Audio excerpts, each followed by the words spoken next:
Hello, everyone, and welcome to the Art of Learning Self-Love. I'm Darla Williams. I am the host of this session.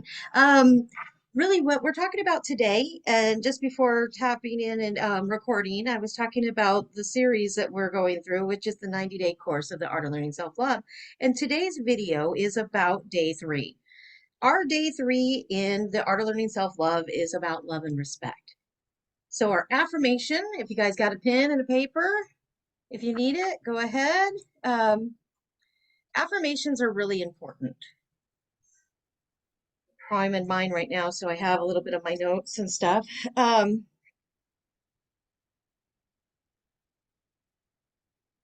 the affirmation of the day is I love and respect myself for who I am.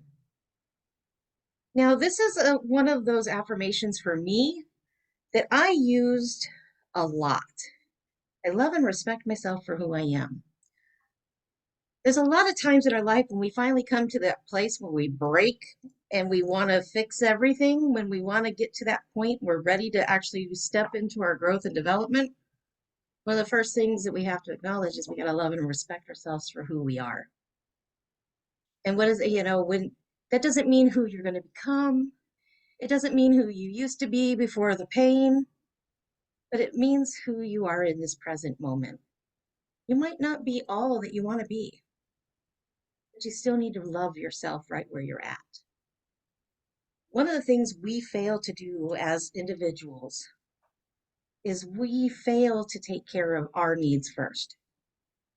We look to make sure everything else is taken care of. Oh, the rent is paid, this is paid, that's paid, this is done, food's in the fridge, everyone can eat. But are we really paying attention and respecting ourselves? Sometimes we're not. And I know for many, many years, for many moons, I didn't. I didn't respect myself first. I would make sure everyone else was happy, even at the cost of myself. And when I realized the importance of turning that around, I came into a place where I began loving myself for who I am. The I am presence of Christ dwells within us. So if I can love who I am, the I am is that God sense within that allows me to tune in to the knowings. It allows me to tune in to the frequencies that are happening around me, the energy. It allows me to tune in to the emotional state of where I'm at. Energy equals emotions, emotions equals energy. It's the same. So if I'm giving myself love first, then if I'm sitting in a space of love, the only thing I can provide for others is the same thing. If I'm starting with that space of love, then it doesn't matter what somebody else does because I can forgive, I can release, I can let go because I'm sitting in a space of love. Now, when my vibration drops and I end up in a different frequency and I get irritated, there's not a lot of love or respect in that space because then I'm going to be reactive. What happens if we get reactive? Well, I mean, if I had somebody walk up and I was taking a drink of coffee and somebody bumped me, the normal response would be, well, you just spilt my coffee. Well, no, the coffee was in my hand. I spilt it. I just happened to be bumped along the way. But did they intend to bump me? Probably not. I don't think anyone set out to wreck the car or ruin the day or say the wrong thing or trigger somebody else. I have to laugh right now. My recent trigger is the word bingo. Of all the words in the world, that became a freaking trigger word for me. I mean, for me as a child, bingo was a great song. It was a bingo, that we were all going on and having a great time singing that song. But as an adult, I recently had an event that made me go, ooh, that's a trigger. We're not talking about bingo. But we all have things that we go through. And how do we tune ourselves back in? One of the things that I've learned that is really great is watching those who come through the art of learning self-love. They are actually receiving the same benefits that I received by taking the course myself. I began developing it. What better guinea pig but myself to put myself through it because I've been broken down so much. Most of us who are looking for love do exactly what I did, look for it in all the wrong places. Everywhere else, I'll coin the song, looking for love in all the wrong places. I did it far too many, and I left most of my exes in Texas. So, I really managed to own most of those songs in some form or fashion. But loving myself first was the key to everything. I had to begin here. When I looked in the mirror, or chose not to look in the mirror because I wasn't liking who I was seeing, I couldn't really get out of my own way. I was I was my own blockade. Couldn't get past the limitations. I made every excuse possible for myself. Oh, well, the money's not there, so I shouldn't do it. Oh, maybe if something comes up, I can do something. These are all the things that we all have said at some point in our life, where we're sitting there going, doesn't look like it's going to be too good. If you feel good in the idea of it and it feels like you should do it, don't worry about the details in the middle. Worry about painting the bigger picture. If you can see the outcome, the details will meet you along the way. But I had to learn that through loving me. Now, most people don't conjoin those two, but that was where I began my process. In a pile of a mess in the middle of my floor, where I wanted to check out of life. Emotionally, too much stress, everything else had happened. I had been treated the worst I could ever have been treated. Things were the worst that they could have ever been for me. And I had come to the end of my own rope and I couldn't handle anymore. And that was the moment that I decided that I needed to love and respect myself first.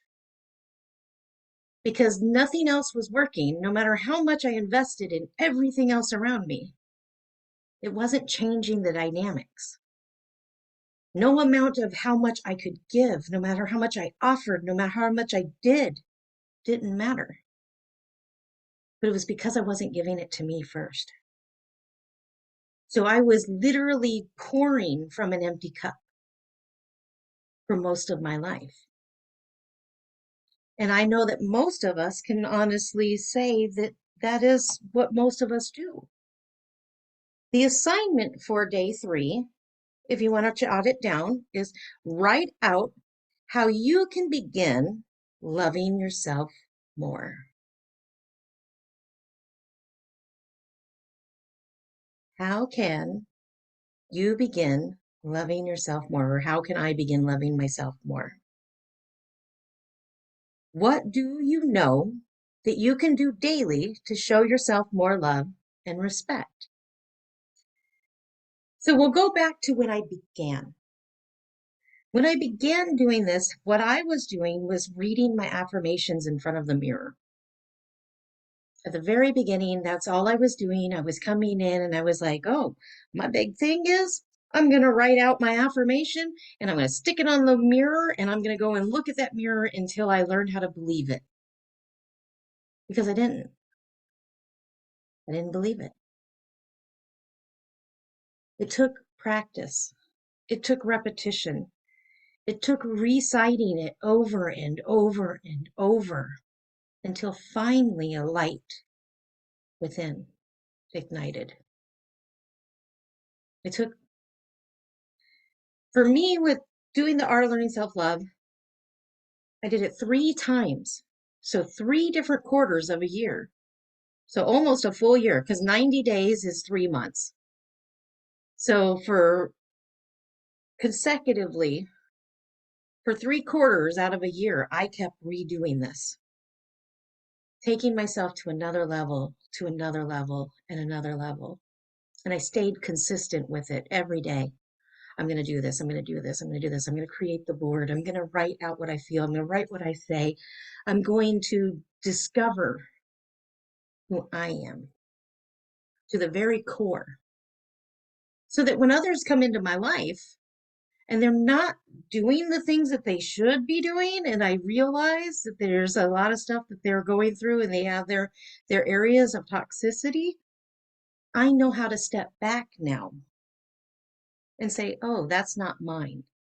But what happens with most relationships is we get into the relationship and we think that whatever's happening is the result of something we did. And it may not have anything to do with us at all. It may be an internal struggle with our partner. Joe recently was trying to figure out why his depression came back. He didn't have any. He was picking up the fact that I was suffering with sadness. I came home from a trip and was really sad. And for quite a few days, it rocked my world to the point where I was shutting everything down, coming in to do the internal work. Because no matter how long you've been doing this as a coach, as a therapist, as a counselor, we're people too. We're not exempt of the events of life. We go through them as well. The difference is a lot of times where you don't notice it so much with those who are in a position of coaching and counseling and therapy because they already have the tools to begin working through the processes. They don't have to go seek somebody because they already have the tool bag. So if I have a tool bag and I've got all the tools here, it's my responsibility to check in with myself each day and begin working through that process. So that's one of the things that I actually help people with as you're going along, as you start doing these assignments.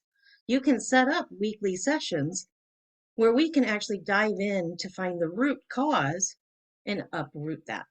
I bring people's auric bodies back into the auric field back into balance, removing the things out of the auric field that is no longer serving us.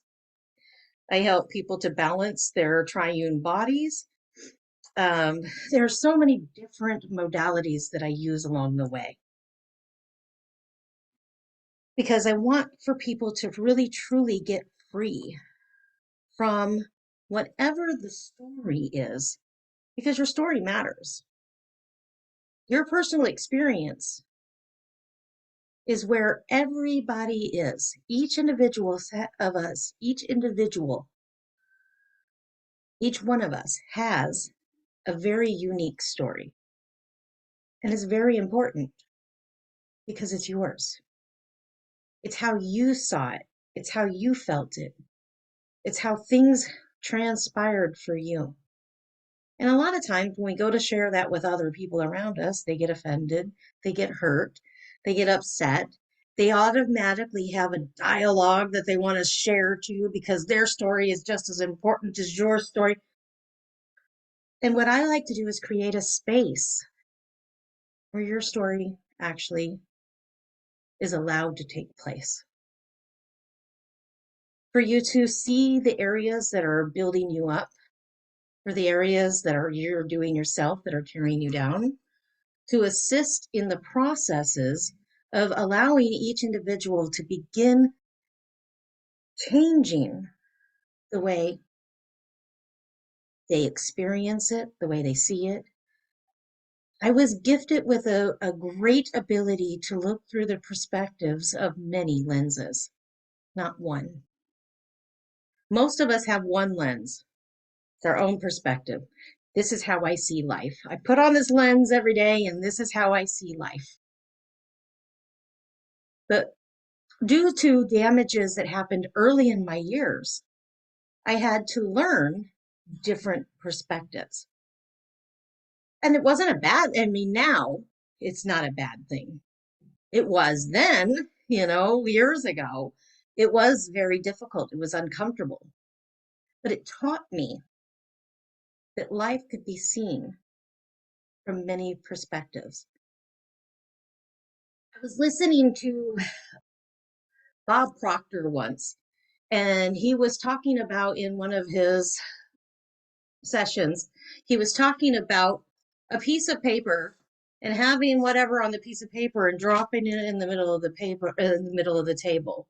And he was reading it from some other book or something from somewhere. I'm not sure where, all the details, but the part that stood out to me was he was talking about a simple question on a piece of paper that he dropped in the middle of the table.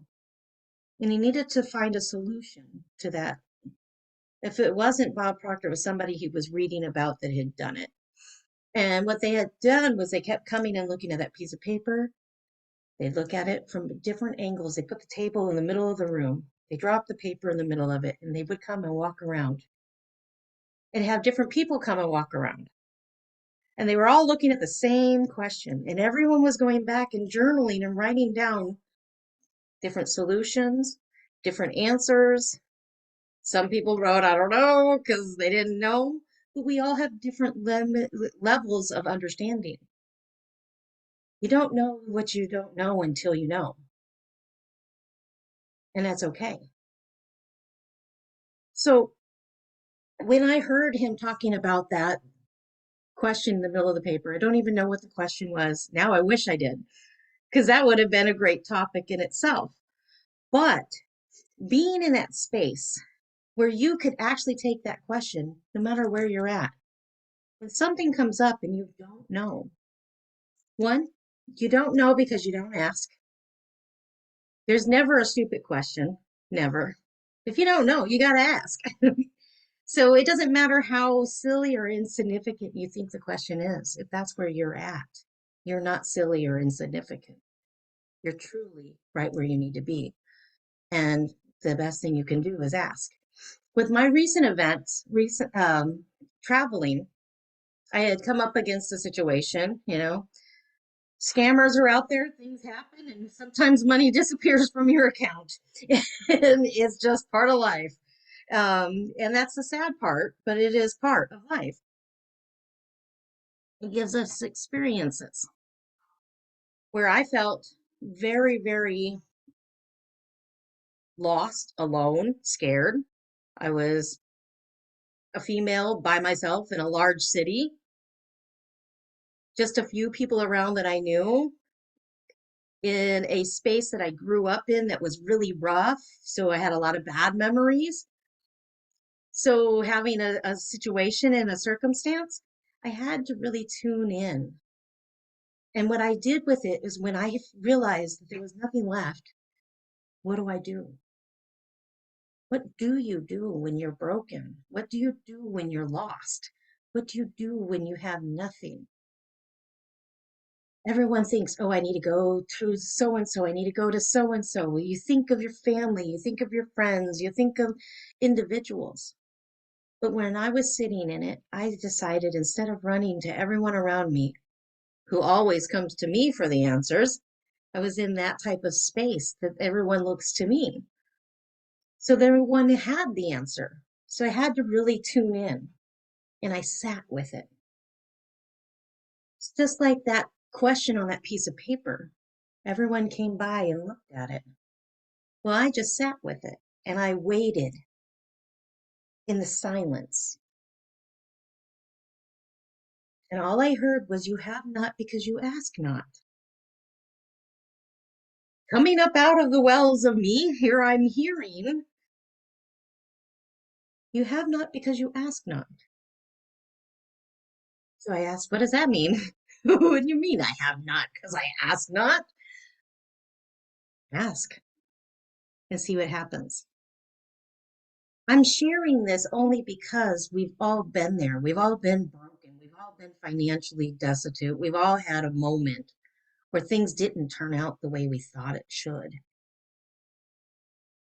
So when we roll back and we sit in that still space and we actually begin taking account to waiting for that direction, I realized in that moment when I set out, I created a post, I sent it to the world, but I had been deliberate.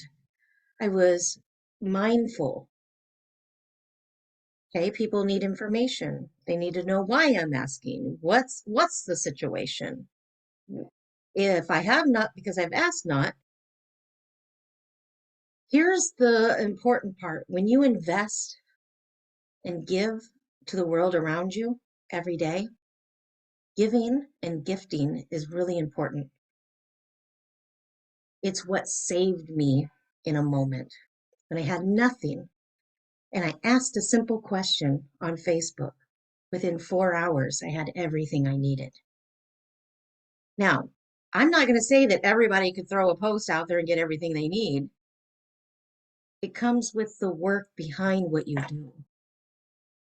The only reason I was met in that space was because there are truly people that I have walked along with just because they needed it and I saw a need and I gifted it. I gave. And those people showed up. Those people showed up in my life in a big way. And then there were people that didn't, that weren't even part of it, that just showed up in a big way because they've seen what I've done. And that's what they stated. They were like, Darla, I've seen how much you give. Here, I'm going to bless you. I mean, those are really great gifts. Those are real acts of respect and love. And that is something that I can cherish. Yes, it was uncomfortable in the moment. But once I transmuted, went through the details, finalized with all my tools, and sat with myself after, I came back to it. Not so bad after all. It showed me what I have, and I have a support system. It showed me that I have resources when necessary and that people trust me as much as I trust them. It expressed to me that there isn't a situation that doesn't have a solution, no matter what we're experiencing. Doesn't matter if it's good, bad, or indifferent. There's always something. But how do we get to that space where we begin living the something in here? Not just in our outer world, but within ourselves. That there's more to life. So, does anybody have any questions?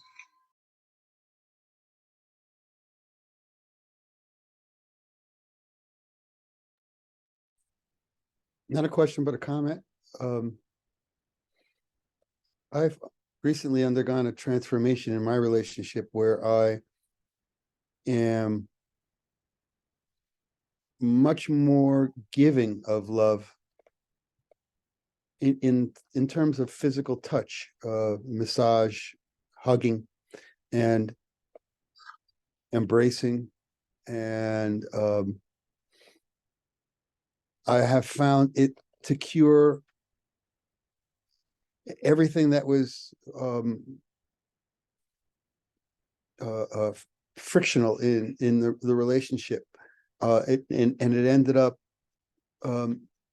bringing love back to me in spades.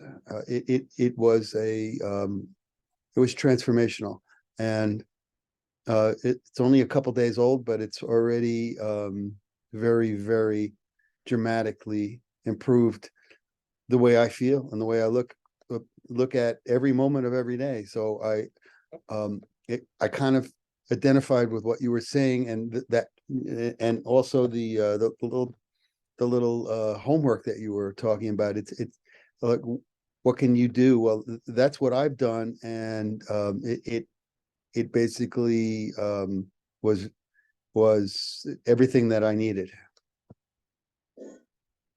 That is awesome.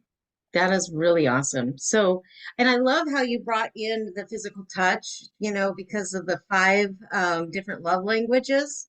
Physical touch is really, really important for those who need to have connection. People who need connection generally are really drawn to people who need a lot of hugs. Those little kids that come up and hug your leg all the time, they're not doing it to be a nuisance. It's because they need to be touched, to feel love. They need to be hugged. They need to be held. They need to be, have their hair rubbed or, stroked or, just having a physical contact, even if it's just leaning up against somebody and having arm to arm touching, that can be so important to someone because they need that physical. While someone else, like myself personally, I give away words all day long to help everyone. I like pour out my soul when it comes to that.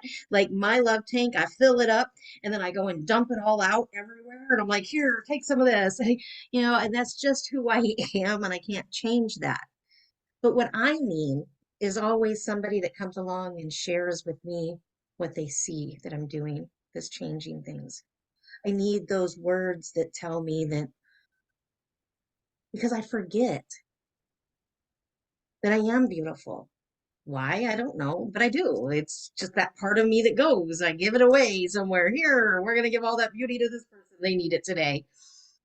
And I sit there and I will be that person in the store that walks by and goes, God, I love that bag. Oh, your hair looks great. Or, yeah, oh, I love that outfit on you. That color looks good. Or, that is a great job. Thanks for completing that task. Thanks for following through, tending. So I say all those things all day long because I know people need to hear it. Probably because I know I need to hear it. So I give it away. I give away what I need. And so I spent many years asking, begging, pleading with partners. Can't you just tell me how you feel? Can't you just tell me what you're thinking? Can't you just tell me what you think of me? That was the lack of it within myself. I didn't know me. I didn't know what I needed. And I spent years spending time begging others to give me that when I wasn't even giving it to myself. So when I shifted that and I began telling myself, yes, you know what, Darla, you are amazing. You do radiate that self confidence. You are, the epitome of love. You do care. When I started saying it all to me, I remember the precise day that I came out of somebody's house. My I had had a bad day. I threw my hair up in a bun. My bun was falling sideways. I was carrying stuff out. Things were falling out of my hands. I was shutting a door, and this lady is upstairs sitting on the steps, and she looks down and goes, Darla, do you know how beautiful you are? At that moment, I thought she was crazy. I was like, do you see me at this present moment? My hair all disheveled, my clothes all crazy. I'm like, I had thrown myself together in a hot mess in that morning and I'm dropping stuff everywhere. And I'm thinking, you think this is beautiful? This is a hot mess. That was what I really thought. I was like, this is a hot mess right now. And I'm like, but 2 steps is all it took. And I realized that my own words, when I've seen those women carrying their kids and their clothes half fallen off and their hair's all a mess and the kid's screaming at the top of its lung. And I remember walking past someone and telling them, do you know how beautiful you are? When they needed to hear it the most. Here I was in my worst, and those words came back. And I realized it after those 2 steps because I had said thank you. I appreciated it. But 2 steps later, it clicked. Everything I've been giving out was coming back. And I was like, and I told her, I stopped, I dropped everything. And I was like, you have no idea how much I needed that today. And she sat there and she was like, well, Darla, I know that you are usually all put together and so perfect. And today I looked at you and you looked like me. And I know how many times you've walked past me and told me how beautiful I am. And I'm going, I got one on you. She says, I mean, but she says, but you needed to be reminded. And those are the parts when we set up ourselves and we begin investing in us, what happens is it automatically sets it all up around us, that every interaction that we have literally brings us everything that we need. 3 years ago, I began developing what I wanted in a perfect relationship, what I considered my perfect relationship. Our relationships come with ups and downs and in betweens and everything else. But what I needed were specifics in an individual, specific characteristics that made up that partner that was just perfect for me. And as I began discovering all those little details and I wrote it out, I made a circle. And we'll go over that in the Our Learning Self-Love. There will be a point where we get to, and it may be a relationship, it could be a business idea, it can be your everyday how activities, whatever it is that you're working on in that point. But we can take the wheel of attraction and bring everything to us. How do we do that? By identifying us first. When we love and respect ourselves first, we begin identifying. So I can identify, yes, I need that, or no, I don't. Yes, that serves my highest good, or no. Yeah, that's going back to old patterns and I don't need it. There are certain things that we can shift ourselves and reformat. So when I began identifying what it was, and I put my circle and I put in there my man, I didn't put a specific name. I didn't decide that my person was going to be, I didn't know that it was going to be a Joe. I had no idea that it was going to be Joe Soma. When I started 3 years ago, I didn't know him. He wasn't in my sphere of life. But when I met him, I sat back. I was completely rejected. He said, "Nope, I'm not looking." And I said, "Okay, I'm not going nowhere." I knew the characteristics when I saw them. I knew that there were things about him that were important to me that other people weren't recognizing. And I knew that those were the things that were in me that I could really relate to because we have a very similar pain story. We had, the irony is when you find that person, it literally becomes a tit for tat. Let me tell you my story while they tell you theirs, and you go back and forth, and you sit there and you're like, I got one on you. Wait, no, I got one. And you literally start going back and forth, and you're realizing the further you go along in the story, you realize, yep, this person's been through just as much as I have, if not worse. This person's really going to understand me. And that was really important to me. I had been too many times in relationships that I was dating someone who hadn't been through anything, and they didn't know how to deal with somebody who had been through things. And when you have two different components coming together, they don't always, if you put being electrical or anything else, if you guys do, I know Joe knows wires and electricity. If you put the negative to the positive and the positive to the negative, what's going to happen? It's disastrous. You don't want to do it. And that's what happens when you get in the wrong relationship. You're taking the negative to the positive and the positive to the negative and expecting a great result, but you have to wire it properly. It has to be there are specific components that each individual needs. And coming into that space and understanding that, it comes from the love and respect. The love and respect for yourself allows you to begin identifying, which then allows you to build the boundaries and actually allows you to figure out your wants and needs. So once you realize all of those things, then you can actually begin charting. So, what did I need? The staple. I needed somebody who was confident and secure within themselves, with or without me. They didn't need me to be confident in themselves. They needed to be financially secure enough to hold their own space. If I came or went, that they could handle themselves. And I need to be just as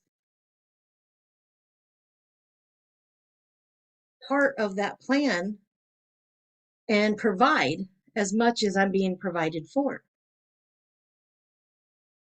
Being an equal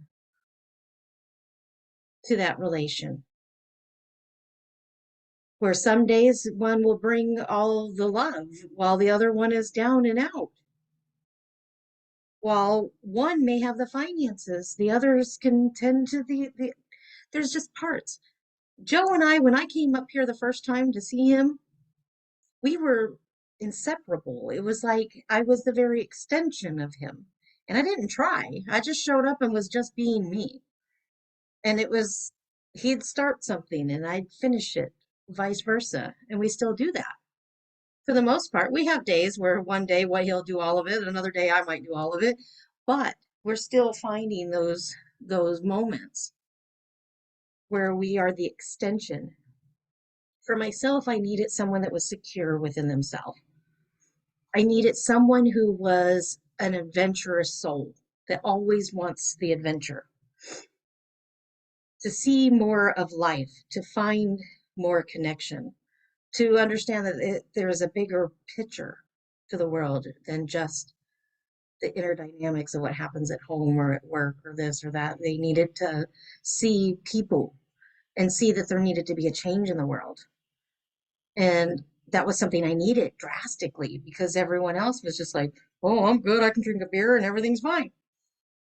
No, we got to change the world. There's a bigger picture going on here. Let's not just sit and watch TV all day and waste away. Let's go make a difference. I needed in my space, I needed someone who did give out encouragement to others around them because that was my love language, which wraps back to what we were talking about, Russell, in regards to acts of service, gift giving, encouragement, physical touch, and quality time. Just so we have all of them listed if anybody was curious and I left you hanging. There was the rest of them. There are 5 love languages. Those again are physical touch, encouragement, acts of service, gift giving, and quality time. But everyone has to begin identifying where they're at and what their languages are. Mine are quality time and encouragement. Joe's is quality time, and I'm going to say he needs the encouragement, but it's really right there in the acts of service. Both are neck and neck for him.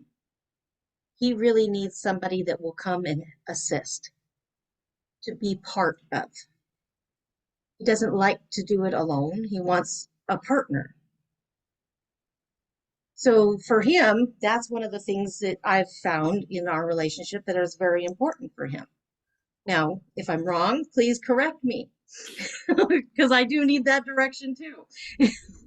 Well, it's not that I can't do it alone. It's just when you find that teammate, that partnership, it's more fun. It's more enjoyable. I mean, everybody's heard that saying, teamwork makes the dream work. So why do something alone if you've got such an amazing partner that you can enjoy that time with? And, the whole aspect of adventure is really mindset.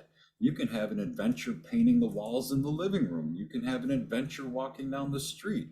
It's that time you spend with that person that makes it that adventure, that silly talk, that horseplay, that joking around, that those friendly, pokes and prods, and just, fun little games that we play when we just, be ourselves, and it's great. So yeah. Well, we are now at the top of the hour. Does anybody else, Russell, did you have anything else you'd like to speak into today's?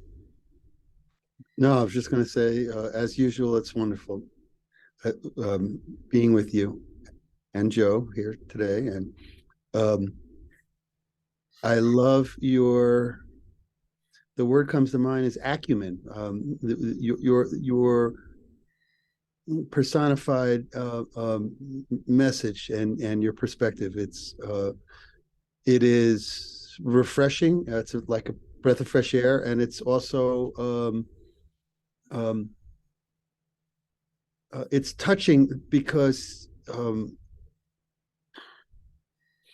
they're way more than words from you, Darla. That you're sharing so much of your core essence when you speak about these things. That these are um, more than life experiences. These are your these are your uh, um, I don't even know how to describe it, but it's like it, it's who you are. Every time you open up your mouth to say something, you share you who you are, and that takes a lot because most people spend a huge amount of their energy building walls and creating um, survival methods. Um, they find themselves in a hostile environment, and they have to have a way of getting to the next day, and then the next week, and the next month, and they build um, defense systems. Whereas you're so open minded and so openly expressing how you um, don't want that, and you encourage anyone who hears you to remove that, and it's very very touching. Everything about you is very heart centered and very warm and very disarming, and we love you for that, and I appreciate that. One of the first things that I learned when I started my process was I had to get rid of my own judgment. Judgment is what we generally guard ourselves with. When I judge another, I'm judging myself, truly. One of the best phrases when growing up, we all have heard, when you point a finger at someone else, you got three more pointing back at you. Well, that's true. I mean, really multiply it and shaken over and overflowing, really, when we can see it in someone else. Generally, the reason we are so pensive about jumping on board and talking about it, being upset about it, having all the judgments over it, it's because it's a part of ourselves we don't like. So I had to learn how to love me.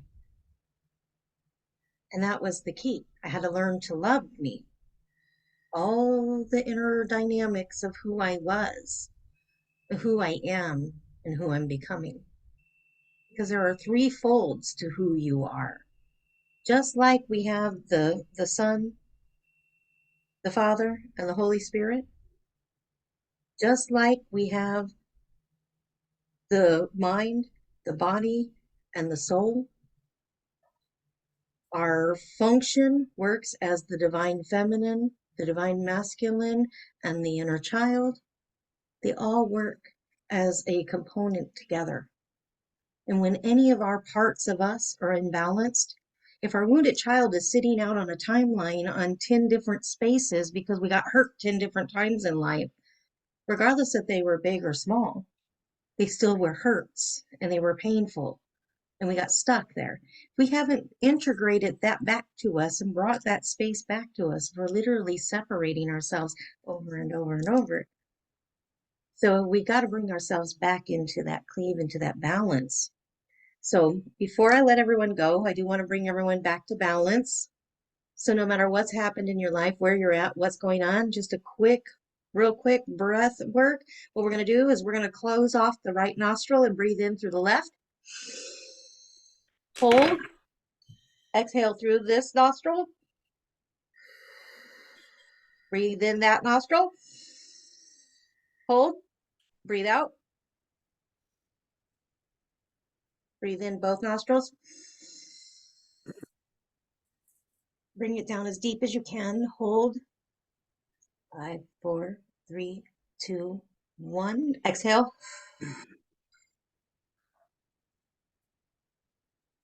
So that we all can go off from this class and be balanced the rest of the day. I did want to throw a few things out there before we left. Russell, I think what you were trying to say is Darla shares those vulnerable spots and moments that most people hide and run from. And she kind of charges at them and just, hey, everybody, hear this. That's kind of what I got from what you were saying. But Darla, I do also want to say something when you asked earlier if we had any, questions or anything. Something that hit me while Russell was talking was what you said about that song in your heart earlier. And I kind of gave myself a giggle because before I started taking the art of learning self-love, I think the song in my heart mainly was I think it's like George Thorogood's One Shot, One Bourbon, One Beer, something like that. And just thinking about the that song and how much could have been solved if they actually would have taken the time to sit with themselves. Like now when I think about it, multiple songs come up, but like I think one of the most powerful ones is that Unstoppable song where I'm a Porsche with no brakes, like literally just going straight forward, not stopping, not beating myself up on crap, because I've got those tools to keep going, to not stop, to not break down, to not fall to pieces and have to pick myself back up. So I thought that was a pretty cool reflection because I know I've been working on the art of learning self-love for a little longer than the 90 days, but many things have happened in between. You know what? One of the things I want to tell everyone, if you take the art of learning self-love and like Joe, it's been a little over a year that he started. It's been Well, a this little year over a year. moved in too, so I think that's my excuse. Well, the excuse was I literally pulled the plug and said, you got to go to someone else. I can't train you. I can't teach you because you're separate and we're possibly getting together and I can't put my hands in there and change that. But when you came back to it after we got together and you gave it that time for that to all wane out, what I think is great is that you're sticking with it. Mhm. That is so important. How many people could have just said, "Oh, I don't need it. I got my love. I've got my life. I'm doing fine." Well, there's powerful lessons in there, and as the class went on, I started thinking, and what popped in my head was like that that huge question: what is the meaning of life? And what popped in my head is that this hit me was to love, to feel all emotions as we navigate life's journey. How simple is that? I mean, we can live in hate, we can live in anger, but ultimately, if we live in love, so many more doors open, so many more smiles are thrown at you, so many more hugs are handed to you, so many more blessings are sent to you, so much more abundance flows into you. That shit doesn't happen when you're at the bar bitching about give me another shot, another bourbon, another beer, this happened, that happened, F it all type mentality.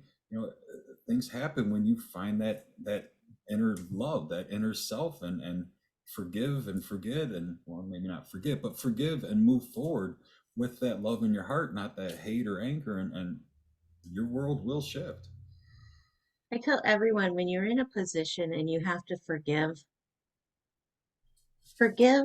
and send them love. Mhm. The No hardest matter thing to do when you have to forgive someone, because generally when you have to forgive them, you're forgiving them for something that was really, really offensive. So to want to give them love after what they have done is one of the hardest things in the world to do. But when you do it, it literally frees you. I love to show this analogy. I talk about things that we hold on to. So I want you to take for a second, imagine those three hearts right there represents someone or something in your life and that you're holding it. But it's not good for you, but you're still holding it. You remember it. You remember all the details of it, and they keep doing things every single time over and over and over again. And every time they keep wrapping you up in this story, the story of uncomfortable. It hurts. It's uncomfortable. It keeps getting worse and it gets wrapped again. And you're stuck in the middle of that story. Forgiveness is not for them. Forgiveness is for you. Here you are holding on for dear life to this story. When if you would just let it go, no longer has any control. Forgiveness is letting go and sending love. Because you know what? Ultimately, what you wanted was to give them what you wanted so that you're still the better person, but also the example of what you needed. So, blessings, love, and light. Thank you very much.